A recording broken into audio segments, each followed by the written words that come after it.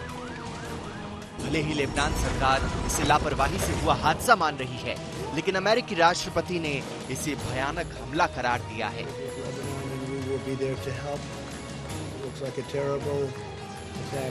ये धमाका उस वक्त हुआ है जब लेबनान 1975 से 1990 के गृह युद्ध के बाद से अब तक के सबसे बड़े आर्थिक संकट से जूझ रहा है। अभी इस मामले की जांच जारी है और अमेरिका ने जांच में सहयोग देने का वादा किया है। आज तक ब्यूरो।